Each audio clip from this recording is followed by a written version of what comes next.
You know the feeling. You've totally sacrificed your weekends, you've drowned yourself in coffee, and you genuinely feel ready for that huge exam. But then, the results come back, and your score, nowhere near what you expected. It's incredibly frustrating, right? Well, if that sounds familiar, let me assure you right out of the gate, you are absolutely not alone. In this explainer, we are going to look at the silent saboteurs that are holding you back and exactly how to beat them. So it begs a really important question. Why do hardworking students fail? Well, the truth is, the average student makes dozens of small, seemingly harmless mistakes every single day that quietly sabotage their potential. We aren't talking about massive, obvious failures here. We're talking about the silly ones, the ones that feel super minor in the moment, but actually compound into massive lost opportunities. But hey, don't worry. We're going to fix them using practical, research-backed strategies so you can finally get the results you actually deserve. Okay, let's dive into this. We've grouped these 10 common pitfalls into 6 thematic phases: the passive study trap, time, tasks, and tech, health and seeking help, planning and exam execution, mindset and true mastery, and finally, the ultimate weekly habit. Starting right off with phase 1, the passive study trap. The very first major mistake is relying on passive studying. You know the drill. You just sit there rereading your notes or highlighting your textbook until the pages practically glow neon yellow. Now, this feels highly productive because you're physically interacting with the material, right? But science tells us this is actually a total illusion. Rereading creates a false sense of mastery because the information just feels familiar to you. But here's the catch. Familiarity does not equal retention. Your brain isn't actively retrieving the information, which is what actually builds strong neural pathways. Instead, you've got to switch to active recall. Close the book and test yourself. Better yet, use the Feynman method. That's where you explain the concept out loud in simple terms, exactly as if you were teaching it to someone else. It totally forces deep understanding. So after every study session, try spending just 10 minutes quizzing yourself without looking at your notes. Moving on to phase 2, time, tasks, and tech. And this brilliantly illustrates our second mistake. During a typical 3-hour study block, average students vastly overestimate their actual focus. Guys, multitasking is a complete myth. What your brain is actually doing is rapid context switching. You're bouncing between your textbook, your group chats, social media, and whatever else is pinging for your attention. You might physically sit at your desk for 3 hours, but because of all those constant interruptions, you only retain about 1 hour's worth of actual material. You're basically just extending your work time while totally destroying your efficiency. To fix this, you need to protect your deep work time like it's your most valuable asset. Set up a dedicated environment, pick a single task, completely remove your phone from your line of sight, literally put it in another room if you have to, and utilize website blockers. Then, try the Pomodoro technique. Study with intense, laser-like focus for 25 minutes, followed by a 5-minute break. This structure actually trains your brain to sustain attention without burning out. Now for mistake number 3, procrastination. Putting things off inevitably leads to last-minute cramming, which severely overloads your short-term memory and, frankly, trashes your health. To break this cycle, use the 2-minute rule. If a task takes less than 2 minutes, like organizing your desk or outlining a single assignment, do it immediately. It builds rapid momentum. Consistent study, even if it's just an hour a day, beats a miserable 10-hour marathon session the night before every single time. Phase 3, health and seeking help. Mistake number 4 is completely neglecting your physical health. Listen, you simply cannot outstudy a poor diet and exhaustion. Living on caffeine and vending machine snacks while pulling all-nighters severely impairs your cognitive function. Your brain is an engine, it needs fuel and rest to perform.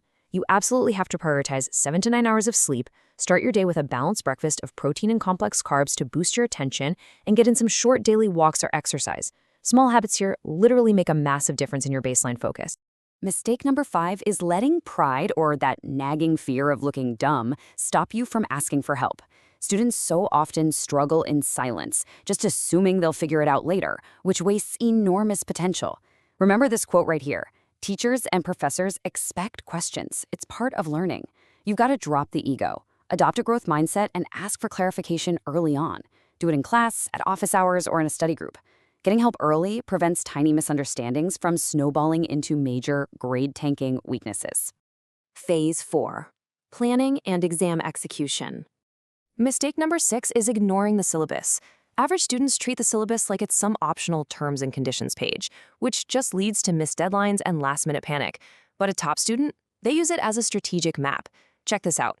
On day 1, you read the entire syllabus. By week 2, you've outlined that big project. By week 5, you have a solid first draft, which leads directly to a totally stress-free final submission in week 8. You have to break massive projects down into small, trackable milestones right from the very start. So the crucial point is how you actually handle yourself in the exam room, which brings us to mistake number 7, careless errors. Rushing through questions, forgetting units, or misreading a prompt costs you so many easy marks. But there are really simple fixes for this. First, slow down during your reading time and allocate specific minutes to each section. Second, physically underline critical keywords like not or except on the paper so your brain doesn't skip right over them. Finally, if you're prone to calculation slips, build in time to review your paper and check your work twice. Practice this exact process with timed past papers so you build up your accuracy under actual pressure. Moving into phase 5, mindset and true mastery. Mistake number 8 is maintaining a completely rigid mindset. So often, students stick to the exact same study techniques they used back in high school, even when college demands completely change. When you get a poor result, you can't just do the exact same thing but harder. You need adaptability. And that's simply the willingness to regularly review what isn't working, actively seek feedback, and experiment with new study strategies. I cannot stress this enough. Adaptability is an absolute superpower in academics. Mistake number 9 is focusing exclusively on grades rather than actual learning. Chasing marks at the expense of your health, your relationships, and your true understanding leads straight to burnout. It's a very hollow kind of success. Instead of mere memorization, you want to aim for genuine mastery. Pursue your genuine interests within the subject, and make sure you maintain your social connections and hobbies. True long-term success always comes from well-rounded development, not just a shiny letter on a transcript. Let's move to and see how this builds to phase 6, the ultimate weekly habit. The final mistake is simply failing to reflect.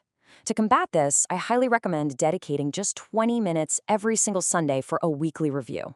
Literally, just sit down and ask yourself, what went well this week, what didn't go well, and how do I need to adjust my plan for the upcoming week?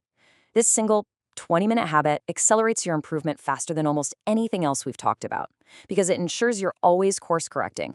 These mistakes might seem kind of minor on their own, but together, they create a massive gap between average and exceptional performance.